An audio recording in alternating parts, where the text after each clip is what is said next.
Hello everyone, welcome back. 3 classes अब तक अपनी हो चुकी हैं। लास्ट क्लास में अपनों ने प्रपोज़ल के बारे में देखा था।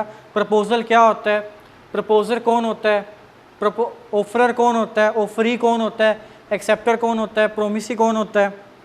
अब असेंशियल्स अपनों ने देखे थे, 10 असेंशियल्स अपनों ने कर लिए थे। उसके बाद अपनों ने वो क्लास को वहीं कंप्लीट कर दिया था, ऑफ कर दिया था। अब स्टार्ट करते हैं नेक्स्ट क्लास को, आगे कंटिन्यू करते हैं। आगे है एन ऑफर में बी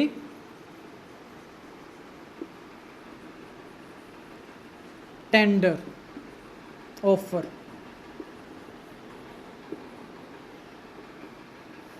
अब एक नया वर्ड आया अपने पास, टेंडर। सर टेंडर का क्या मतलब होता है? टेंडर का मतलब होता है कि जो भी गवर्नमेंट अथॉरिटीज़ हैं, जैसे नगर पालिका है, अपने नगर परिषद है, यूआईटी है, तो इन्होंने कोई भी काम करवाना है, कोई रोड बनवानी है, कोई भी और कंस्ट्रक्शन करवानी है, तो उसके लिए टेंडर निकालते हैं।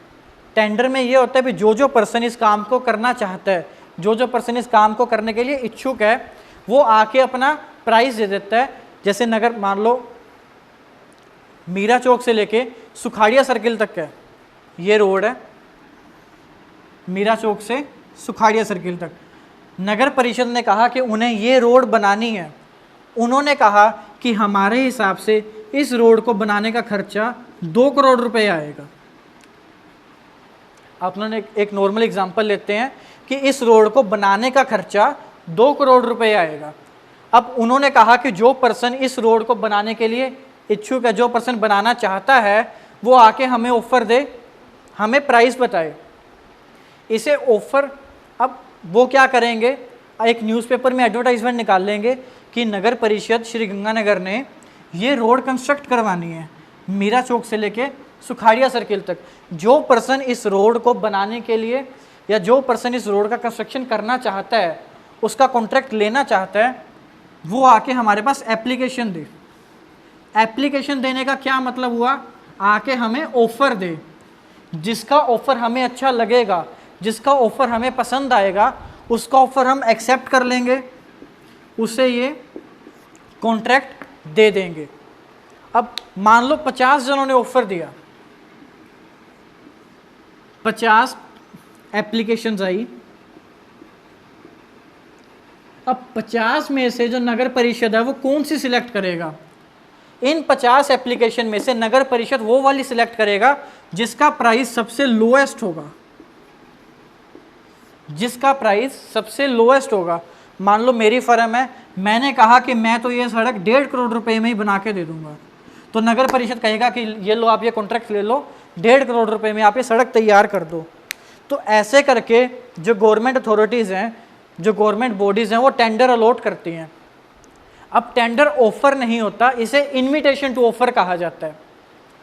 इन्विटेशन टू ऑफर का मतलब होता है कि हमें ये काम करवाना है, आप आके हमें ऑफर दो, अगर हमें अच्छा लगेगा तो हम आपका ऑफर एक्सेप्ट करेंगे और आगे इसको कॉन्ट्रैक्ट में कन्वर्ट कर देंगे। अगर आपका ऑफर हमें अच्छा नहीं लगेगा तो हम इस ऑफर को वहीं पे रिजेक्ट कर देंगे या कंप्लीट ख़त्म कर देंगे। अब इसमें 2 तरह का होता है। टेंडर ऑफर में 2 तरह के ऑफर आते हैं,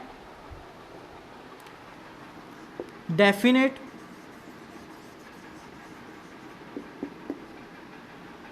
और स्टैंडिंग।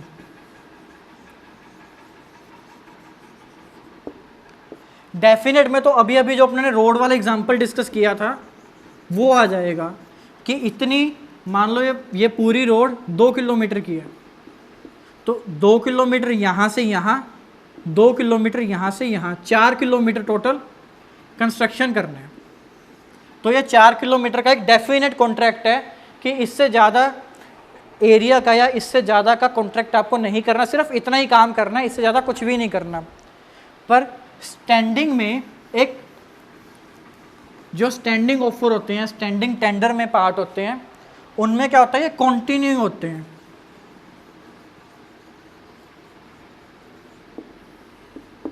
कॉन्टिन्यूइंग का मतलब होता है कि ये एक टाइम तक चलते रहते हैं, ये ख़त्म नहीं होते। जैसे मान लो नगर परिषद श्री गंगानगर ने ये डिसाइड कर लिया, या यूआईटी श्री गंगानगर ने डिसाइड कर लिया कि जितने भी नीडी पर्सन है या पुअर पर्सन है उनको हम सर्दियों में फ्री ब्लैंकेट बांटेंगे। जैसे अगर आप कभी रात को सड़क पे जा रहे हो कहीं पे या कहीं से आ रहे हो तो आपने देखा होगा कि काफ़ी लोग सड़क पे सो रहे होते हैं जिनके पास पहनने के लिए ढंग के कपड़े नहीं होते, सर्दी को रोकने के लिए उसको खुद से उसको बचाने के लिए उनके पास कोई भी चीज़ नहीं होती। तो उन्होंने कहा कि हम फ्री ब्लैंकेट बांटेंगे, जितने भी लोग गरीब हैं जिनके पास पैसे नहीं हैं हम उनकी मदद करेंगे। अब गंगानगर में ऐसे कितने गरीब लोग हैं, किसी को पता है क्या? इसका कोई एग्जैक्ट फिगर है? इस चीज़ का कोई भी एग्जैक्ट नंबर नहीं है। इस चीज़ का कोई भी एग्जैक्ट नंबर नहीं है कि गंगानगर में कितने लोग ऐसे हैं जो रात को सड़कों पे बिना कंबल के या बिना सर्दी के कपड़ों के सोते हैं। मतलब उनको ठंड को फेस करना पड़ता है, ठंड में उन्हें परेशान होना पड़ता है। तो उन्होंने क्या किया, उन्होंने एक टेंडर निकाला, वैसे ही ये डेफिनेट वाला इरेज कर देते हैं। उन्होंने टेंडर निकाला, टेंडर में उन्होंने कहा कि हमें श्री गंगानगर में SGNR सिटी में जितने भी गरीब लोग हैं उनको हमें कंबल बांटने हैं, ब्लैंकेट बांटने हैं।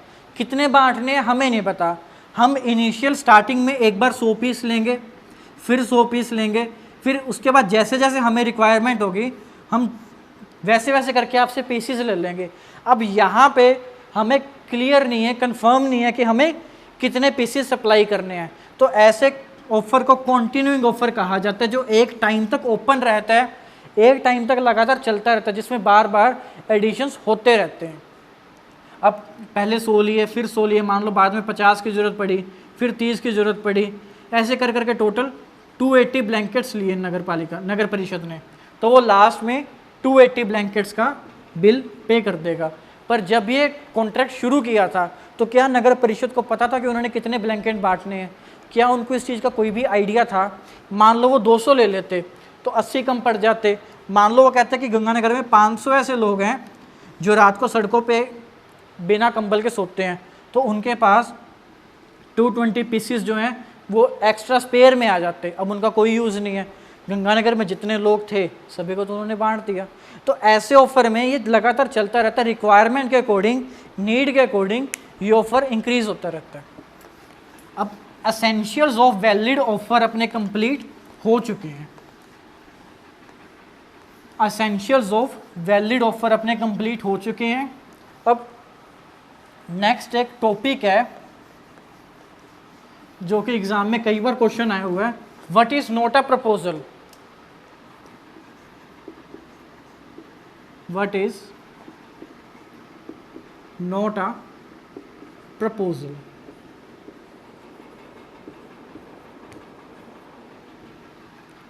इसमें 2 पॉइंट हैं, इंटेंशन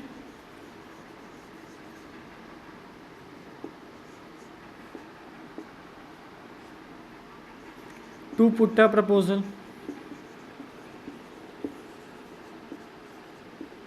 और इनविटेशन टू अ प्रपोजल।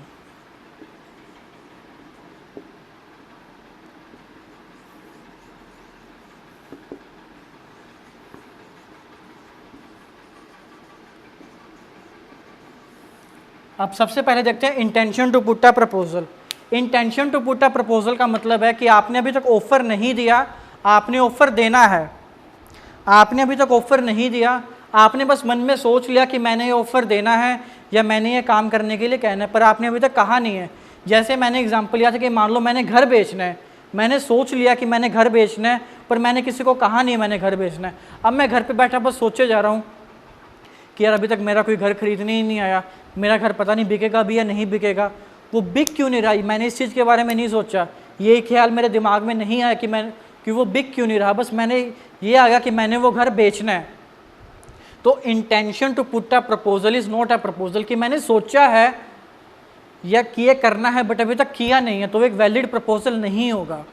अब एक एग्जाम्पल देखते हैं।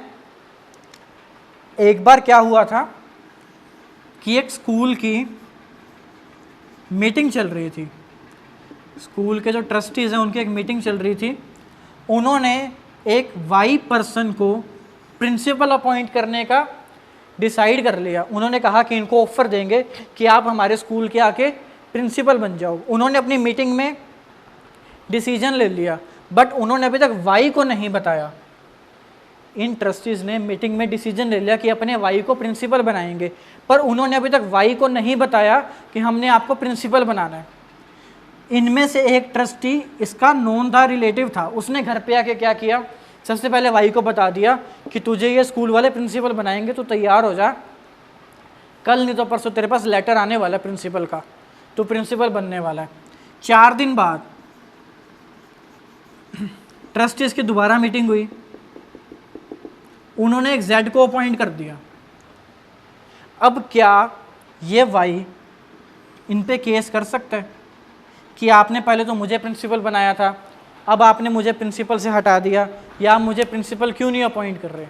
पहले तो आपने मुझे प्रिंसिपल डिसाइड किया था, आपकी मीटिंग हुई थी, अब आपने अगली मीटिंग में जेड को अपॉइंट कर दिया, तो आप मुझे कैसे हटा सकते हो? आपने मुझे क्यों हटा दिया? तो क्या ये वाई इस स्कूल पे केस कर सकता है? आपको मैं 10 सेकंड्स का टाइम देता हूँ, आप सोचिए क्या ये वाई इन स्कूल के ट्रस्टीज पे केस कर सकता है?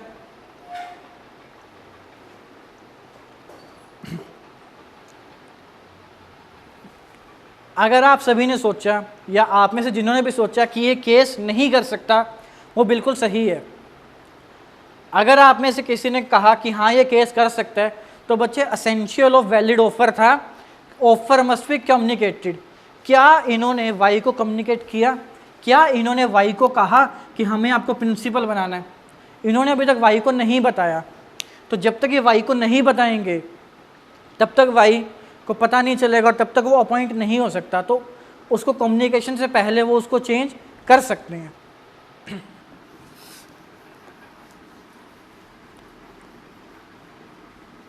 अब नेक्स्ट है इनविटेशन टू अ ऑफर या प्रपोजल। इनविटेशन टू ऑफर में टेंडर का, आपके रेस्टोरेंट का, मॉल का एग्जाम्पल आएगा। इनविटेशन टू ऑफर क्या होता है कि आपको ऑफ़र नहीं दिया, पर आपको इनवाइट किया कि आप आइए, हमें ऑफ़र दीजिए, अगर आपका ऑफ़र हमें सही लगेगा, पसंद आएगा, तो हम आपको एक्सेप्टेंस देंगे, आपका आगे ऑफ़र जो है वो कंटिन्यू करेंगे, उसको कंप्लीट करेंगे। जैसे अपने फोर्स एक शॉपिंग मॉल में जाते हैं,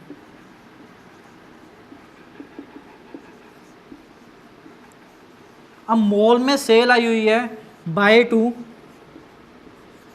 गेट 5, बाय 2 गेट 5 की सेल आई हुई है। अब जब आप जाओगे वहाँ पे, आप परचेजिंग करोगे, आप आर्टिकल्स उठाओगे, तो आप बिलिंग वाले काउंटर पे लेके जाओगे, तो वो आपको चेक करके बताएगा कि जो 2 प्रोडक्ट्स आपने लिए हैं उन पे आपको एक्स्ट्रा 3 प्रोडक्ट मिलेंगे या नहीं मिलेंगे। यानी कि आप 2 चीज़ें खरीदो, साथ में 3 आपको फ्री मिलेंगी, और इन 5 में से जिन 2 का हाईएस्ट प्राइस होगा वो आपको पे करना पड़ेगा। अब आप बिलिंग वाले काउंटर पे लेके गए, सपोज आपने ये 2 मार्कर सिलेक्ट किए, आपने कहा कि मुझे इसके साथ के 3 मार्कर और चाहिए। उन्होंने कहा कि जो ये वाला मार्कर है ये हमारे ऑफर में नहीं आता, आपको कोई दूसरा मार्कर लेके आना पड़ेगा। आपने ये वाला मार्कर लिया, और आपने पूछा कि हाँ अब इन दोनों मार्कर के साथ क्या मुझे 3 और मार्कर मिल जाएंगे? उन्होंने कहा कि हाँ ये जो 2 हैं ये हमारे ऑफ़र को सेटिस्फाई करता है। तो आपने क्या किया, आपने आके उनको ऑफ़र दिया, मॉल वाले को, कि मैं ये 2 खरीदना चाहता हूँ, क्या इसके साथ मुझे 3 और मिलेंगे? उन्होंने कहा कि हाँ मिल जाएंगे। वो चाहे तो आपको मना भी कर सकते हैं, चाहे तो एक्सेप्टेंस भी दे सकते हैं। तो ऐसे केसेस में इनविटेशन टू ऑफ़र होता है, ऑफ़र नहीं होता। ऑफ़र सामने वाला पर्सन जाके देता है। अब इसमें क्या क्या आते हैं,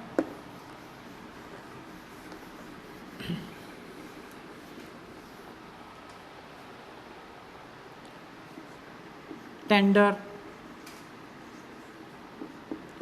मॉल्स जो भी अपने एग्जांपल लिया, कोई भी अदर शोरूम या कोई भी क्लोथ की शॉप जहाँ पे आपका सेल चल रहा हो। अब एक रीसेंट एग्जांपल, अगर आप में से कोई स्विगी या जोमेटो यूज़ करता है तो वहाँ पे जब अपने ओपन करते हैं अपने को ऑफ़र दिखाता है कि अप्लाई दिस कोड। जैसे अभी एक कोड चल रहा था पहले, स्विगी इट, अगर आप इस कोड को अप्लाई करोगे तो 4 से आपको 50% का ऑफ मिलेगा। अगर आप इस कोड को अप्लाई करोगे तो आपको 50% का ऑफ मिलेगा, ऐसा स्विगी अपने को बताता है। अपनों ने मान लो मेन्यू में जाके आइटम सिलेक्ट कर ली, अब अपने ये कोड लगाते हैं। जरूरी तो नहीं है कि ये कोड सभी पे लगेगा, हो सकता है किसी पे लग जाए और हो सकता है किसी पे ना लगे। तो ये सारे केसेस इनविटेशन टू ऑफर के होते हैं। वहाँ पे अपने जाके सामने वाले पर्सन को ऑफर देते हैं, सामने वाला पर्सन चाहे तो उसको एक्सेप्ट कर सकता है, चाहे तो उसे रिजेक्ट कर सकता है।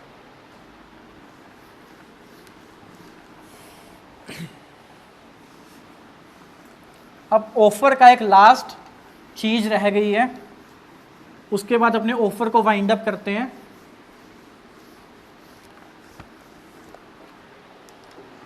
कम्युनिकेशन।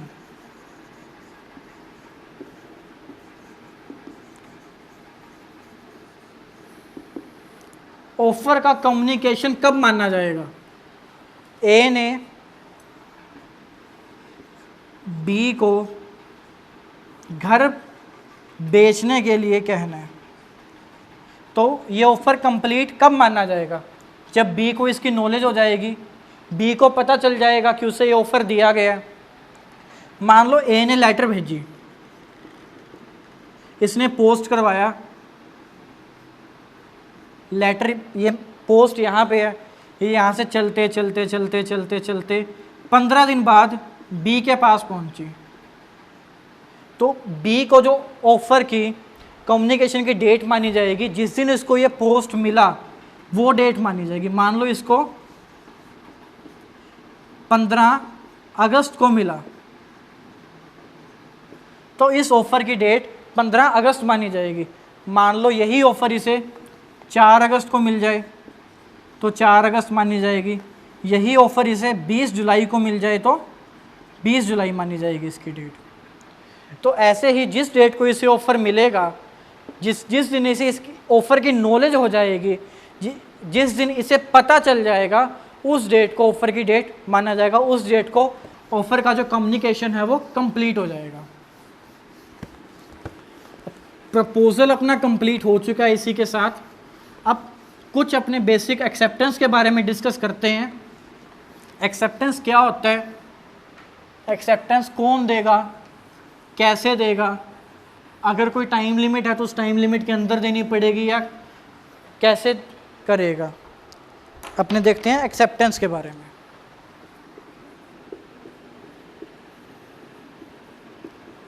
एक्सेप्टेंस की डेफिनेशन अपने को सेक्शन 2C में दी हुई थी, फर्स्ट क्लास में मैंने आपको बताया भी था। एक्सेप्टेंस की जो डेफिनेशन थी वो अपने को सेक्शन 2C में दी गई थी। अब एक्सेप्टेंस अपनों ने करना है या एक्सेप्टेंस देना है। अब अपनों ने एक देखा था जनरल ऑफर और एक देखा था स्पेसिफिक ऑफर। स्पेसिफिक ऑफर में ये था कि जिस पर्सन या एक डेफिनेट पर्सन को ऑफर दिया जाता है। अब मान लो ए ने सी को ऑफर दिया तो उसको एक्सेप्ट कौन करेगा? एक्सेप्ट भी सी को ही करना पड़ेगा। ये तो नहीं है सी की जगह पे कोई डी, ई या एफ नाम का पर्सन आके एक्सेप्ट करे, ऐसा तो नहीं होगा, क्योंकि स्पेसिफिक ऑफर है तो सिर्फ सी को ही एक्सेप्ट करना पड़ेगा। अब जनरल ऑफर में कोई भी कर सकता है, एनी पर्सन। अब एनी पर्सन कैसे करेगा? मान लो मेरा कोई सामान चोरी हो गया, मेरा यह मोबाइल चोरी हो गया।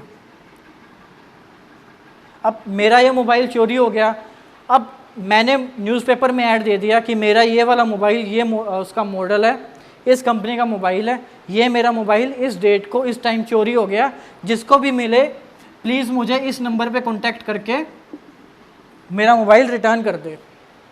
अब जिस पर्सन को ये मोबाइल मिलेगा वही मुझे रिटर्न कर सकता है। ऐसा तो नहीं है कोई भी आकर रिटर्न कर दे। जिसके पास मोबाइल होगा या जिसको मोबाइल मिला होगा वही रिटर्न करेगा, और कोई तो आके नहीं कर सकता। अब इसी तरह जर्नल ऑफर में जो पर्सन अपने एग्रीमेंट की या कॉन्ट्रैक्ट की कंडीशन को सेटिस्फाई कर रहा है, अपने ऑफर की कंडीशन को सेटिस्फाई कर रहा है, वो पर्सन इसे एक्सेप्ट कर सकता है। अब सर एक्सेप्टेंस देना कैसे होगा? एक्सेप्टेंस देना कैसे होगा। अगर आपके ऑफर में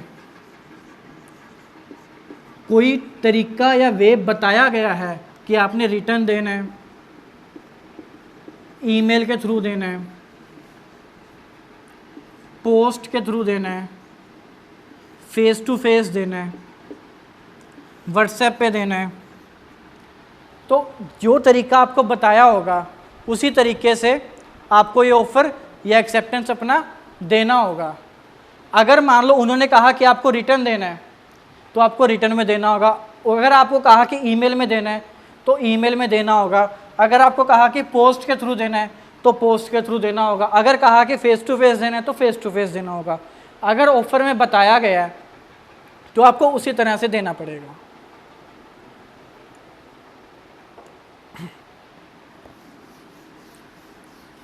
अब जैसे ऑफ़र के कुछ एसेंशियल्स थे वैसे ही एक्सेप्टेंस के भी कुछ एसेंशियल्स हैं, पर जो इसके एसेंशियल्स हैं वो ऑफ़र के साथ बिल्कुल रिलेटेड हैं, बहुत हद तक एक दूसरे से मिलते जुलते हैं।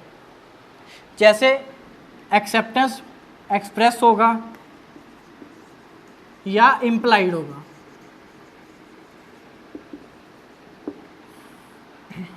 अब कोई भी कंडीशन है एक्सेप्टेंस की तो वो भी एक्सेप्टेंस के साथ बतानी पड़ेगी। आप बाद में उसे नहीं कर सकते कि हाँ मैं तेरा घर तो खरीद लूँगा पर उसके लिए मुझे ये काम करना पड़ेगा, तो ऐसा वो नहीं कर सकता। जो भी है वो at the time of offer या at the time of acceptance ही बताना पड़ेगा। आप बाद में अलग से नहीं कर सकते। एक बार आपने एक्सेप्टेंस दे दिया तो उसके बाद आप बाउंड हो जाओगे, उसके बाद आपको वो काम करना ही पड़ेगा। अगर आप काम नहीं करते या बीच में उसको रिवोक कर देते हो अपनी एक्सेप्टेंस को, या उसको वापस दे देते हो, या उस चीज़ को तोड़ देते हो, ब्रीच कर देते हो एग्रीमेंट का या कॉन्ट्रैक्ट का, तो उसके ऊपर हो सकता है आप पे कोई पेनल्टी लग जाए, आप पे कोई केस स्टार्ट हो जाए आपको कोई उधर कोई भी कंपनसेशन हो सकता है आपको पे करना पड़े। अब इसी तरह एक्सेप्टेंस में भी अपने को काफ़ी सारी कंडीशंस हैं। इन कंडीशंस को जब अपने आगे टॉपिक करेंगे तो धीरे धीरे अपने इनको डिस्कस करेंगे, इनके बारे में अपने डिटेल में धीरे धीरे करके पढ़ेंगे। अब तक अपनों 4 क्लासेस में सबसे पहले प्रपोजल के बारे में देखा, बेसिक कॉन्ट्रैक्ट के बारे में देखा, फिर अपनों एसेंशियल्स ऑफ वैलिड कॉन्ट्रैक्ट के ऊपर आए अपने, फिर अपनों ऑफ़र के बारे में देखा, और इस क्लास में अपनों ऑफ़र को वाइंड अप कर दिया और एक्सेप्टेंस का एक ओवरव्यू ले लिया कि एक्सेप्टेंस कौन देगा, कैसे देगा, क्या कंडीशन होगी या क्या क्या उसको करना पड़ेगा। अब एक बार ये सारा कुछ हो गया तो एक वैलिड कॉन्ट्रैक्ट बन जाएगा। वैलिड कॉन्ट्रैक्ट बनने के बाद सामने वाले पर्सन को वो काम करना पड़ेगा, वो बाउंड हो जाएगा। अगर वो नहीं करता अगर सामने वाला पर्सन काम नहीं करता है या मना करता है तो वो ब्रीच ऑफ कॉन्ट्रैक्ट होगा। ब्रीच ऑफ कॉन्ट्रैक्ट भी अपना एक टॉपिक है, उसे अपने इन फ्यूचर या नेक्स्ट क्लासेस में डिस्कस करेंगे कि ब्रीच ऑफ कॉन्ट्रैक्ट क्या होता है। अगर मान लो मेरे साथ किसी ने ब्रीच ऑफ कॉन्ट्रैक्ट कर दिया तो मेरे पास क्या क्या रेमेडी है। रेमेडी मतलब आपके पास क्या क्या ऑप्शंस अवेलेबल है, आप क्या क्या कर सकते हो, किसकी हेल्प ले सकते हो, किसके थ्रू आप हेल्प ले सकते हो, वो सारे काम, वो सारी चीज़ें अपने धीरे धीरे आगे जाके डिस्कस करेंगे। ये चारों क्लासेस उम्मीद है आपको अच्छे से समझ आ गई होंगी। अगर कोई भी डाउट हो तो आप कमेंट बॉक्स में उसे टाइप करके पूछ सकते हैं। मिलते हैं अगली क्लासों में। Thank you.